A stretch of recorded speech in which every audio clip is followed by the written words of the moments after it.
What's going on, you guys? So, check it right. With the year about to end soon, we saw quite a few artists express their grievances with each other, whether it was on wax or through social media. But the two individuals we're about to discuss is Wordz and A-Reece. So, earlier in the year, we had Wordz drop a joint project alongside Mash Beats with Only the Brave. Now, the project had a record titled Adam, where Wordz pretty much claimed that the 5-year plan was his record, alluding to ghostwriting allegations when it comes to A-Reece.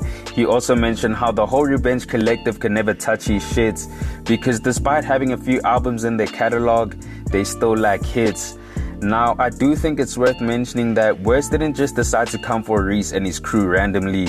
I think records like Better Now and Better Now Interlude played a part, but I think the final nail in the coffin is when Reece addressed Wordz as some little nigga when it came to who really wrote the 5-year plan. Hence, we had Wordz making reference to being disrespected by Reece on Adam, as well as addressing the 5-year plan and who wrote it. So with Wordz and Mash dropping Only the Brave, we had Jody address the album on his interview with the Sobering podcast, and he pretty much felt like the two niggas were cosplaying rap, like Metro and Future with We Don't Trust You. He also felt like they were little niggas to him, because he's really the big bro in the situation, just trying to have his brothers back. And if it's really a problem, is it on wax or off? So he knows how to move accordingly when it comes to making his next move.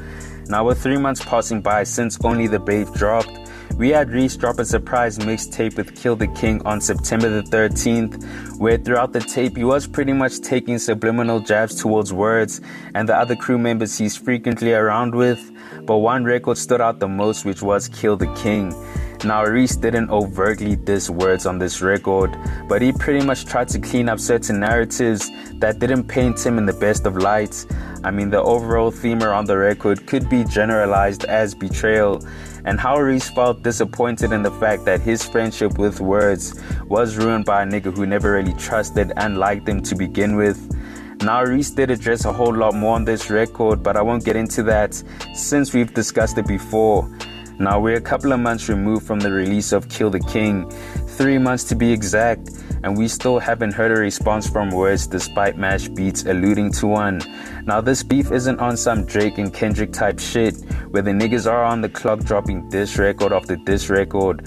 So Wordz is free to respond whenever he wants, but the fact that he hasn't, well, it's quite concerning. I mean, Wordz was bold enough to start this thing up when it came to addressing this shit on wax, but eventually niggas responded to him, and with him being silent all this time since then, while the optics don't look good, as one could view it as him ducking smoke and trying to let shit die down. Now, I doubt that's the case, because I believe Wordz to be a calculated individual. I mean, if anything, he's probably biding his time, waiting for the right opportunity to respond. But the thing is now, will he though? And the reason I asked that question is because a month back at Mufftown Heights, SA Hip Hop Reloaded reported that Wordz, Mash, and Jody had come into contact with each other backstage at the event. So the post goes on to say, spotted backstage at Mufftown Heights 2024, Jody, Wordz, and Mash Beats in deep conversation. We couldn't snap a pic, but Jody and Wordz are fully locked in, having a very real and deep discussion. Could this mark the end of their beef? Our eyewitness account suggests the conversation between Jody and Wordz lasted at least 50 minutes. Jody's wife even made a brief appearance. The meeting concluded with hugs, Jody, Mash Beats, Wordz, and company. Notably, A-Reece has yet to arrive at Mary Fitzgerald Square venue, where Mufftown Heights 2024 is currently underway. Unfortunately, we couldn't capture any images to support this update. Now, if any of this is true, right, which it is, by the way, courtesy of my own personal source, well, do we expect Wordz to still respond? And I ask that because despite the confrontation starting off a bit shaky, the conversation ended in a civil manner where cooler heads prevailed. I mean, niggas had enough respect for each other to settle their differences. So what motive would Wordz still have to diss or respond to the opposing side? Now, granted, Reece wasn't present for this conversation, so things between him and Wordz could still be standoffish, allowing Wordz the opportunity to still respond. And if there's one thing that we know about Reece, the nigga loves to hold grudges, lowering the possibility of reconciliation. So with 2025 pretty much being here already, it's going to be interesting to see how this situation plays out.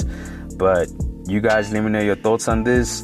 Do you think Wordz will still respond to A-Reece? And even if he does, are you still invested in this beef? Comment down below.